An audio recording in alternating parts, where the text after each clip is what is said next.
qohumlarla əlaqə. Dünyada da kim qohumlarla əlaqəni kəsir, təsiri budur ki, ruzusu az olar, bərəkəti olmaz. Bir də təsiri budur ki, ömrü qısalar. Ahirətdə də əzaba səbəb olar. İkincisi, soruşacaqlar əmanət barədə. Sənə mal tapşırmışdılar, necə qaytardın? Sənə biri söz demişdi ki, bu aramızda qalsın, bu əmanətdir. Qəbrə gedənəcən o sözü bir nəfərə deməyə ixtiyarın yox. Adam var, deyirsən, üzü görürsən, yanındakına deyir. 5 dəqiqə gözləmir keçsin. Söz əmanətdir, gərək qəlbdə qala.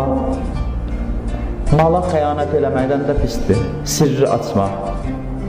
Kim möminlərin sirrini açarsa, Allah da evlərini açar qiyamətdə.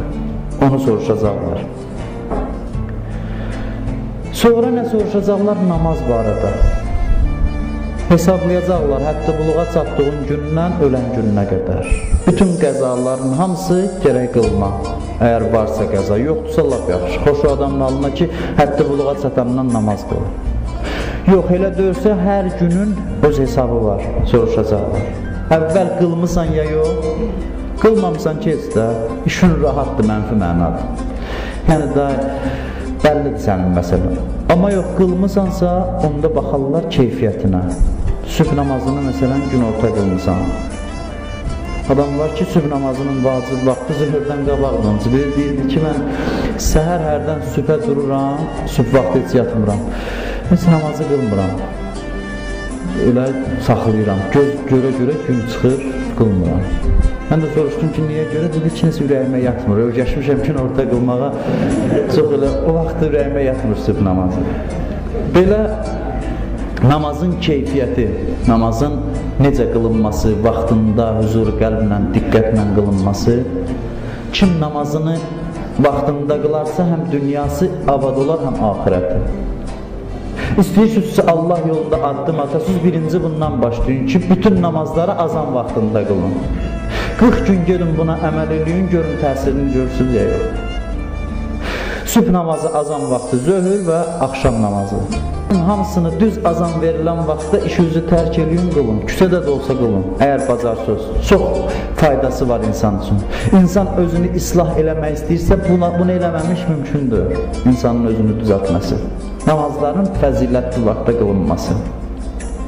Sonra xums və zəkatdan soruşacaqlar. İmam Sadiq əleyhissalam buyurur, qiyamət günü ən çətin vaxt, o vaxtdır ki, xumsun sahibləri durar, xumsun istəyər. Xumsun bir hissəsi seyidlərindir ki, onlara çatmalıdır, bir hissəsi də imam malıdır. Peyğəmbər ailəsi durar, xumsu tələb eləyər. İllik gəlirin artıq qalanının 1/5 xumsudur. İllik gəlirin, ilin bir gününü mən müəyyən eləmişəm. Məsələn, deyək, elə bugün xanım Zeynəbin mövludunda, məsələn. Mən illik xərcimi ödəyəndən sonra bugün baxıram, artıq əlimdə pul qalıb. Keçən ildən baxmışam, bugünə görürəm ki, artıqdır bu qalıb. O artıq pulun 1/5 xumsu verilməlidir, o vacibdir. Bunu kim verməsə, İmam Zaman ağa deyəcək ki, cənnətə qoymuram səni. Bir adama ki, imam şəfayət edirlər, şəfayətçisi ona düşmən olacaq. İmam ki, insanın şəfisidir, şəfayət eləyənidir, qiyamətdə xums verməyənə şəfayətçi düşmən olacaq. Deyəcək ki, xumsunu ver. Zamanın imamı tələb eləyəcək. Oruc soruşulacaq ki, oruc cəhənnəm odu qarşısında sipərdir. Həcc soruşulacaq, kimin imkanı var idi, həccə getməmişdi. Hədisdə var ki, o dünyadan gedəndə deyəcəklər, Yəhudi və Xristiyan kimi, xaçpərəst kimidir, öl, dünyadan ged. Yəni, müsəlman kimi ölməz. Və haqqınnas soruşulacaq. Orada burada oturub danışırdın, kimin sözünü gəldi danışırdın, indi üstündən keçir bilmirsən. Nə gəlir dilə danışırsan, kimin malını qəsb eləmişdin, keçir gedir. Amma orada saxlayacaqlar, onun əvəzini istəyəcəklər. Hədisdə var, bir dirhəm nahaq birinin haqqını götürmüsənsə 700 rikət namaz verəcəksən. Namazların savabları verdinsə, onu görə ağıllı adam çalışar dilini qorusun. Çalışar artıq söz danışıb, özünü müflis eləməsin qiyamət günündə. Axırda ki, savab qutaracaq, deyib qalacaq 40 il həbsdə qalacaq. Peyğəmbər buyurur Sıratın üzərində, sonra onu tənə ilə odun içinə aparacaqlar. Ağlar halda qalacaq. O adamlar ki, insanların haqqını ya sözlə, ya malla, hər hansı vasitə ilə insanların haqqını tapdalayardılar. Bir nəfər deyir, mən yatdım, bir məsciddəydi, həmişə filan kəs məscidə namaza gələrdi. Bir gün gəlmədi. Dedi, gedən görək nə olub? Getdi, gördü, bu yatıb yataqda, amma bədəni bütün yanıb. Dedi, sənə nə olub? Dedi ki, çox qəribə bir hadisə mənə baş verib, yuxu görmüşəm, mən onun təsirindən bu hala düşmüşəm. Yuxuda gördüm ki, sıratdan keçirəm, əvvəl rahat gedirdim. Sonra yavaş-yavaş naziləşdi, tükdən də nazi oldu. Cəmaat payızda yarpaq necə tökülər, yanından cəhənnəmə tökülürlər. Mən də deyir, yıxıldım odun içinə.